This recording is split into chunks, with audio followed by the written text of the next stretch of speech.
Hello guys, nandito ako sa may Portipino. Malaking mga bahay dito. Pumatay na kasi tatlo sila, si Pili, si Edgar, tsaka yung ano ko. Nandito yung din bahay ni Bilyar.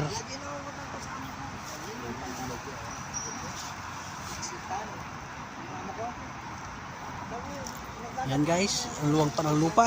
Marami pang bakante. Pwede pang bumili dito at patayo ng bahay. Dati na yan, dati meron talaga siya sa Valenzuela.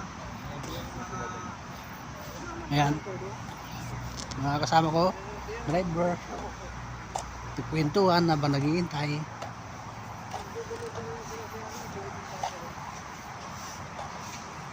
So, papunta mo sa Dasma. Yan, pasada na yan, kabila. Ito, patayo ng commercial dito.